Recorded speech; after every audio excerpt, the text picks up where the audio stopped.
Welcome to the Driven Moms Answering Adversity interview series, Stories of Success Through Setbacks from Mom Elevated. Together, we can shine a light on how normal challenges and struggles are, along with how we can overcome and rise above them. Today, we have Claire with us to share her story. I'm super excited to dive in. So, Claire, if you wouldn't mind, could you just briefly tell us a little bit about your story? Yeah, I think for me, okay, so I'm a mum of three, and been a mum for 20 years now. My son turned 20 last week, and I'm like, how did that happen? Mine's only Um, 13. I can't imagine. I'm not ready for that yet. 25 myself. Why didn't I be 20? This is like not right. But anyway, yes, I've got three children. So I was married for 19 years with my ex-husband for 21 and went through a spiritual awakening in July 21 and left him. Okay. So just over 2 years ago, I walked away from my marriage, what I thought my future was. Um, and I think, probably like one of the biggest fears that I was like really dealing with and navigating through was how my children would react. Yeah. And I think I recognize, like I coach a lot of women who, you know, maybe are in marriages and they're not happy or thinking about divorce and, just not really knowing what to do. And I hear so often, like, I can't do it to the children. Yeah. But something I really realized myself was what I was modeling was not what I wanted them to have. And I was sat in a marriage, not being fully happy and not fully being myself Yeah. for a number of years. And no fault to my ex-husband, of course, you know, um, it was just like a massive realization for me. And I read, do you know the book Untamed, like by Glennon Doyle? Yeah. Yeah. Mhm. I read that book 4 times before I left him. Oh my It gosh. was like that, like I talk about I'm a mindset coach, but I talk about embodiment and how actually I talk about embodiment coaching a lot, and how actually we can take in information and knowledge, but unless we actually embody it, nothing shifts. And with this book, I just remember, I mean, I was having coaching alongside as well. So there was lots of transformation and layers to all of this. But I just remember, like, it's my most highlighted book. And I just remember there were pieces in there, like, that she spoke that just landed. And I fully embodied. And I feel that yeah, kind of caused me to have this courage and confidence to actually step away. And I feel like I was chosen to be awakened. It was almost like just showing me you're on the wrong path, like you have to leave now, Yeah. like you have to go. And it was almost like this. I think when your intuition speaks and you really act on that, it does come with this energy and authority that is like, yeah, that's so clear. That's so clear. The fear's there, but it just doesn't allow you to not step forward. Does that make sense? Yeah. Yeah, absolutely. I think so. And I've seen that in not only like my friends and some of their relationships and just watching that unfold where they finally are like, enough is enough, or I finally, finally see the piece that it's okay, or they will also be okay. Because I think a lot of it is just you've been with that person for so long, it's like complacency. It's okay to stay in that because Yeah. you know what to expect. And it's hard to Yep. get out of that. But then when you finally are like, like when you said, like you said, when you embody it, when you're like, it is finally okay, this is the choice for me. I know that this is fine. It's almost like putting the nail in the coffin. Like you're like, okay, Mm-hmm. this is for sure my answer. What is going to make everything better? I've tried all of the other things. That's not helping. And it's interesting to kind of see that from an outside perspective too, where you know it's probably the best thing for the person, but you're also there to just support them in whatever choice, whatever decision they do make, if they stay, if they leave, whatever it is, to find their version of happy. Um, because not every relationship is going to be the same either. So there's always that give and take. You just have to see what you're willing to put up with and what you're not. And so I think it's really interesting to see people grow, develop, and change, and whether they grow together or grow apart, and knowing that that's okay, and that's not gonna like make or break. I come from, my parents got divorced when I was like 4, maybe 5. And so I saw it where she was able to leave before, it got too far advanced. And I also have a half sister, so she already previously had left a relationship, so I think it was okay for her. But she's also been with my stepdad for like 30 years now. So like she finally found someone that matched her well, and they could grow together. They made each other better. It wasn't just a like transactional relationship in one way or another. So it's again fun to kind of pick that apart. And maybe that's just my personality, because I do dive into those and I can pick apart Yeah. those kind of things. But for me, it wasn't ever like, oh, my parents broke up. It was, here's my dad, here's my mom, here's this new relationship, and just letting that be what it is. So I think that's amazing to me. What do you think? What do you think in the midst of all of that? What do you think was your biggest adversity that you had to answer? Um, well, there was so much fear. If I think back, there was a lot of fear present before I actually took that step and that leap of faith, because it was stepping into the unknown. And there's a lot of, what will people think? Yeah. A lot of, yeah, how are people going to react? But I think, when you take that leap, and yeah, people do react. People do react, and it's very interesting how people react and respond. And something I got to really see is it caused people to look at their own relationship, and almost it was very uncomfortable to even be connected with me. I recognized that was really interesting to me. But yes, the navigating that, and I think a lot of all of it comes back to social conditioning and what we're modeled in society and for generations. And you talked earlier about, complacency, because yeah, it's easier to stay, but you're settling, and we are taught to settle. Yeah. Like, the narratives are like, oh, when a woman's approaching 30, it's like, you're still single, you're going to get left on the shelf, have you thought about babies? Yeah, it's like those conversations are normal. And it's almost like maybe that woman could be working out her sexuality, for one. Yeah. She could also decide she doesn't want children.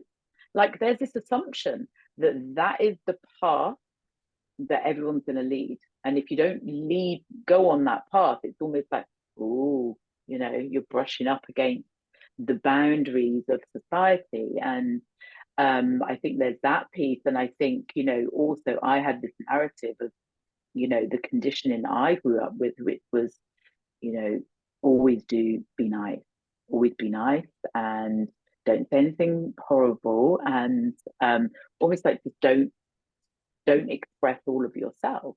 And I recognized I'd been doing that a lot through my marriage, to not ruffle feathers. And yeah, I know that I'm here to make a big impact in the world. So that was not going to be serving me, because how you do one thing is how you do everything. So whatever's going on in your relationship happens in your business too. Like, you can't separate it, right? Right. And so there was a lot of worrying about what people thought, and then having to go through. I mean, I was navigating this spiritual awakening, which is like, there's nothing comfortable about that. Like, whoa, like 5 very intense months. Um, that that was, yeah, huge. Like, I just remember I pretty much hibernated for those months. There was so much growth going on. It was like, you know, and navigating the grief of the loss of my relationship and the future. But Right. I think how people responded was the most challenging thing to navigate. But my gosh, like, it's gifted me so much now. That's Gifted me so much now. I just really, I fully own my voice and I express whatever I want to express. I don't have a fear of upsetting anyone. And that was very present. Um, and yeah, and I think, you know, when you go through divorce, you know, I suddenly became this mystery woman, you know, like, what, she's left him? Like, really? Wow. Like, yeah. and I live in a really small place, so everyone knows everyone. And Okay. Yeah, yeah. so, you know, like, there was all sorts of things being talked about me. Uh, And, you know, that's uncomfortable, right? Because we have been wired to, you know, like everyone and for everyone to like us and let's be friends, you know, um, let's like not, you know, very much like let's not rock the boat. All of that dialogue. So it was really shining a massive light on all these adopted beliefs yeah. and going, well, that's not mine. Like, you know, like, and really, and I think one thing I've really learned, like, when you're in business and when you really want to make an impact and really, you know, essentially, you know, I'm a coach, so my business is me, Yeah. right? And to show up as all of me and fully authentic is so important. So to not to think, oh, I can't talk about that because of them, or, you know, it's like, you know, just like suppressing. And I think powerful marketing is being okay with polarizing your audience. Yeah. Yeah. And I Absolutely. really do that. I know that. I talk about Marmite a lot. Do you have Marmite over there? Or just Uh, veggie? no. So we don't have Marmite or Vegemite over here, really. Okay. But I have an Australian friend that I used to be pen pals with, and she sent me Vegemite, and not my favorite, not my favorite at all. I don't know how you guys, I don't know how it's like a staple because it is just like, It's it is not a such a staple for me, but strong, strong flavor. Not only is it a strong smell, but like the minute yeah. you taste it, it is so salty. Like I like salt, but I don't think I can even describe how salty it is. And so, and I had never tried it. So the first time I tried it, you know, you put it on Oh thick. yeah. She No. didn't Oh tell me not gosh. Oh to. no. Ah! It was it was breathtaking. Yes. Your breath away. Well, I have a thing about that, right? So in the UK, Marmite is the one that's Yeah. what we grew up with, Marmite. Um, I actually can't bear veggie night. Like, for me, like, I get the smell, like, no, like, no. But So, Marmite, I used to love as a child, but the advertising was always love it, hate it. So I oh, talk about that a lot. It's like, yeah, I get, I'm Marmite. Like, I'm a big energy and I take up a lot of space and and I can see it. Like, I really brush up against people, you know, not intentionally. It's just like, they're just like, you know, like, who is this woman? You know, I've been was writing a post about this morning, actually. I haven't posted it yet, but yeah, being Marmite and being okay, comfortable with that. yeah, I think that's a really big thing, especially as like an entrepreneur, a mom in general. You do get so used to like dampening yourself that I think it's a huge, huge turning point when you do finally say, Mm-hmm. okay, I'm just gonna say this. I'm just gonna let it be. It's gonna rub some people the wrong way, but that's okay. I can survive that. I can deal with whatever happens.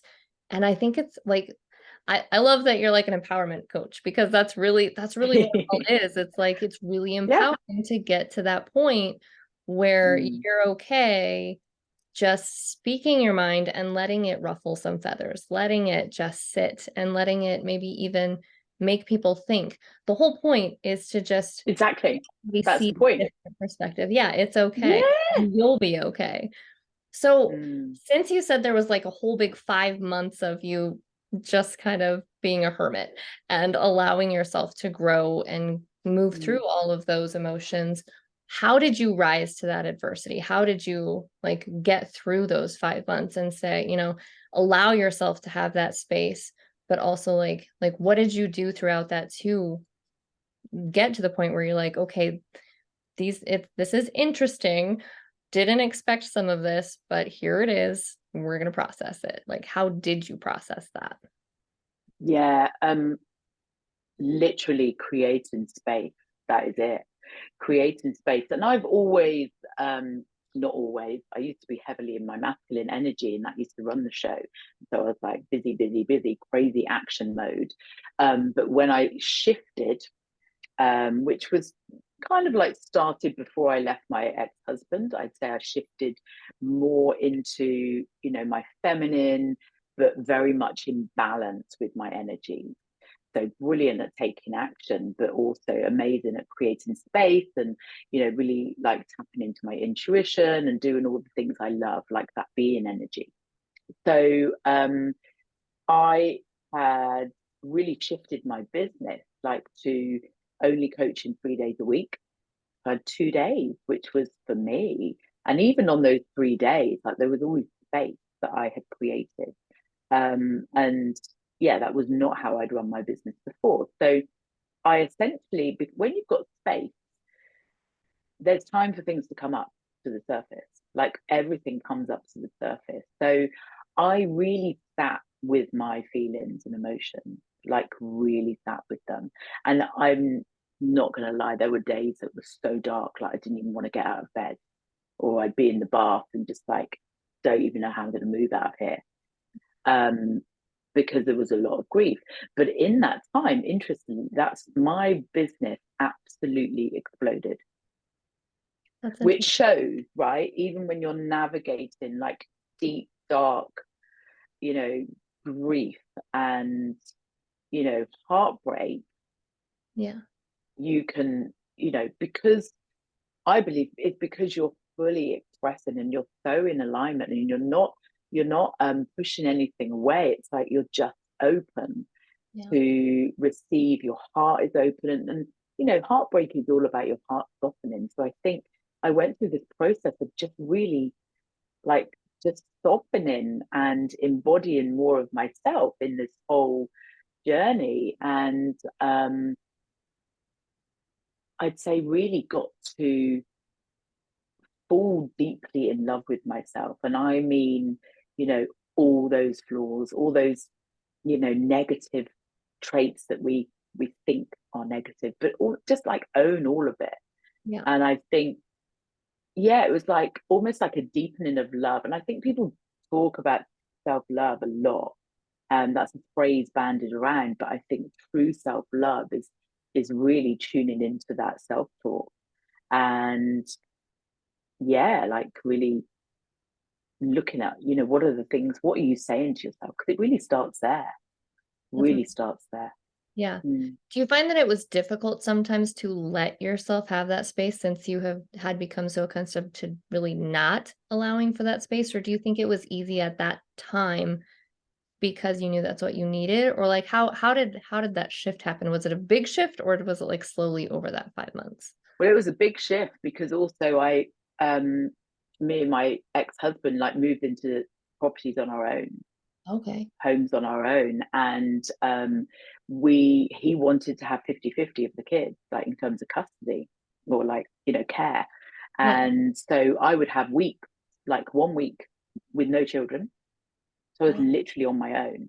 So I think that's why my growth was so rapid. And my coach says this all the time. She's like, your transformation was so rapid. I've never seen anyone grow to the speed you grow. And it hasn't stopped really since then. And I think it's because, I would have a week where I wouldn't have my children. You're a mom, right? So you understand, like they take a lot of time and energy. So suddenly I would have to sit with myself. I would have to sit with myself. It was like I couldn't really avoid it. Yeah. And, you know, I knew I needed to sit with it. I'd started that practice, I'd been on that journey. So it was just really embracing it. I mean, it wasn't comfortable, I'm not going to lie. But what I recognize now, having gone through that stage, like when I hit those waves of grief now, because of course they still come up, or if I have moments of, yeah, just things, curveballs hitting, I navigate through so quickly. It's almost like I can process that so much faster. Whereas, in those 5 months, yeah, there was sometimes it would be like 3 days of like sitting in that emotion. Yeah. Um, yeah. And I even remember there was a time where um I was right in the depths of the grief, like right in it. I was even crying in this moment. I remember I was voice noting a friend, and a client dropped in and paid 6 months in full. And I was just like, wow. I wasn't doing anything, right? I Yeah. was crying. That's what I was doing. And yeah, just I will always remember that moment. I can picture myself lying in bed, and it was like, and then I was voice noting my friend to tell her that I've just got a message to say I've got a new client and she wants to pay in full. Like this was a 5-figure program. And I was just like, wow, well, that's redefined everything for me.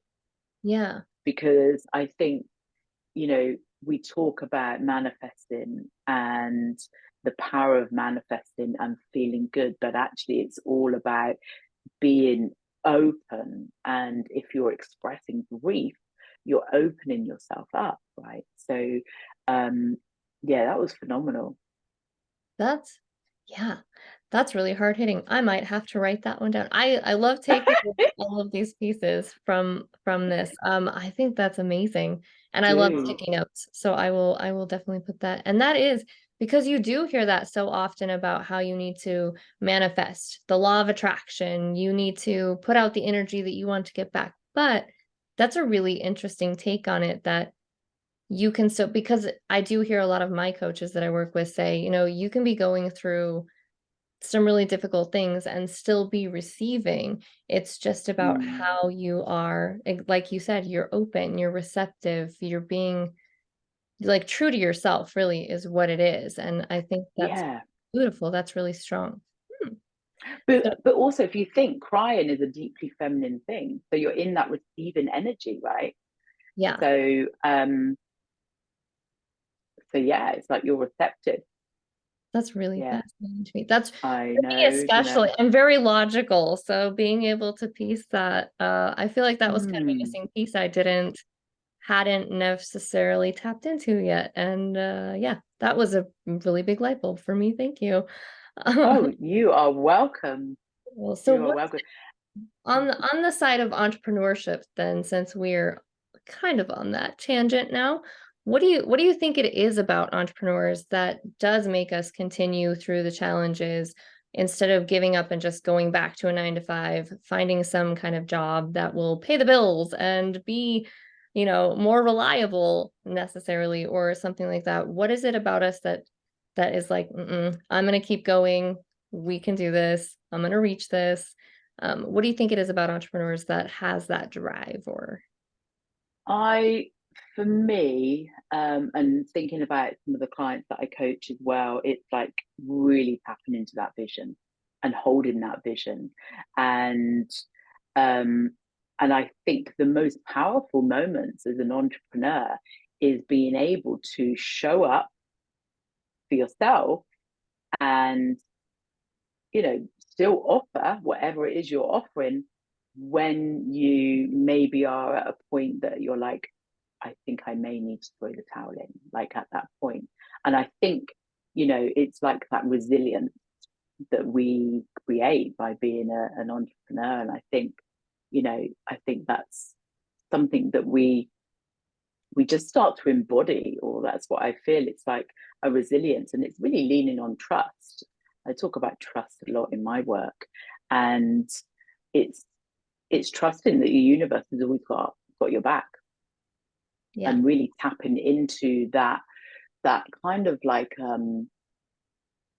that kind of higher level, like that other timeline, and reminding yourself of the vision you have for yourself, And it's like, okay, what would be that aligned action to step forwards? But I think, yeah, I think as an entrepreneur, something I've really learned, and this I learned this from one of my first coaches, right? He said to me, the first thing you have to let go of is safety, security, and stability. Because if you're attached to any of that as an entrepreneur, and the thing is, even if you've got a job, you don't have those three things. Yep. Like you could get fired tomorrow. So I got fired once. Best thing that ever happened to me. And yeah, I think you have to let go of those three things, and entrepreneurs are risk takers. Yeah. That's like in our blood. So it's really getting behind that energy and that excitement. But I think, yeah, the most important thing is just reminding yourself why you're doing it, what the impact is that you're having, and tapping into your legacy. Ooh, yeah. I love that. That's beautiful. Absolutely. I think that's fantastic. Man, I have taken so many takeaways and lessons from you today, just in the small amount of time that we've I been love chatting. it. I appreciate it. But I know what my takeaways are. What takeaway or lesson Hmm. would you want other mompreneurs to be able to use from your experience specifically today? Mm, great question. I think the thing I have had to learn as a mompreneur is to slow down and create space to be able to hear my intuition. And I think, we as women in particular are so powerful. And yeah, when we can really tap into that power, wow, we are limitless. We really are limitless. And I think what gets in the way is conditioning and thinking we need to do all the things and have the house tidy and the washing done and all of that. And it's like, actually, the biggest gift to yourself would be to create space for you to just listen and gain clarity. Because when we've got space, we get clarity. Yeah, that's really powerful. Oh, I love that. Mm. I am so You're welcome. grateful for you today. I Thank love that. you.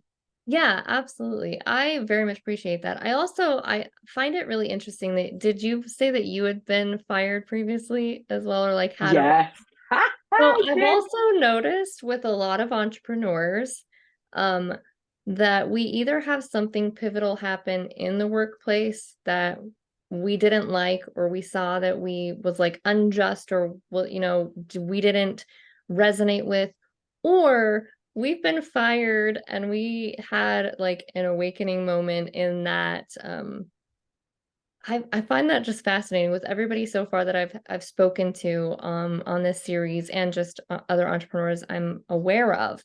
A lot of it comes from just being fed up with the workforce, or finally having like, I don't know, realizing that you don't have that security, safety, like all of that is just, it can go away in an instant. So why not take the chance? Why not try this route? I just find that really interesting. Having Oh, I think, yeah. having at the moment. Yeah, go for it. What's Oh, your sorry, I was going to say, I think there's no coincidence. I feel I manifested my firing.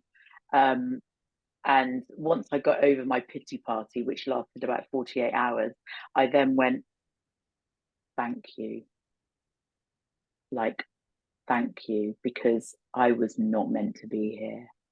That's so interesting. And yeah, so I think there's a gift in everything. There's a great quote. I don't know why I think of Jim Carrey when I think of this. He says it on the video that I've watched, but I don't know if it comes from him. But he talks about how life happens for us, not to us. Yeah. Yeah.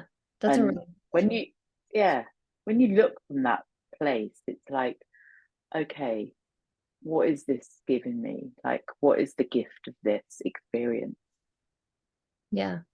That's a really great mindset shift for a lot of people too, is like, what can you learn from every experience that you're going through? There's gonna be you're either I don't remember who I heard it from. Somebody told me you're either gonna have a great story from it, or you're gonna learn something from it, or it's gonna turn out great. Like, one of those things is gonna happen, and it's up to you really to decide. I was reading a book with my daughter yesterday, and it said, "You get to choose your attitude.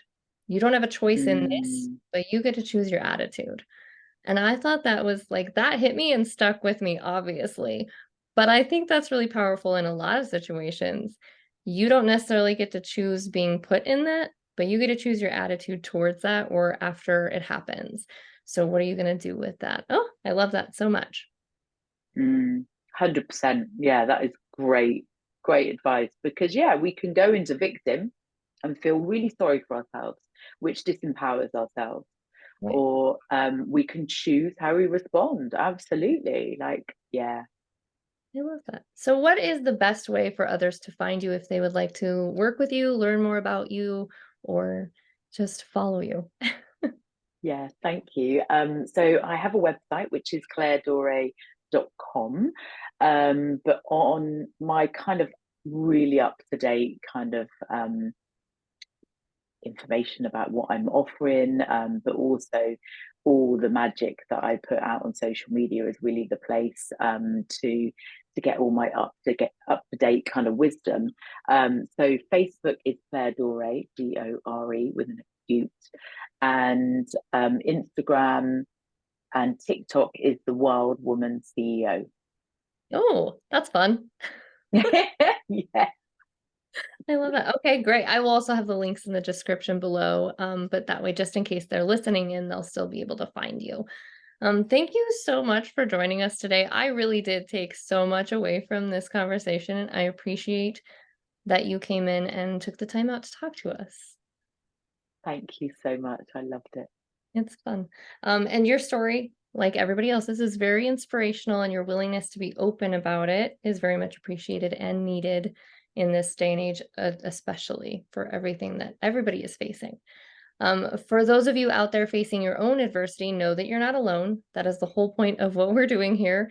You are not alone. You can tap into all of these resources for you. When you need an extra hand or mind for brainstorming during your mompreneur journey, we would love to work with you through the Mom Elevated Society as well. You'll find monthly check ins for goal setting and assessing, and so much more for both your business and your mom life. And until next time, keep shooting for the stars.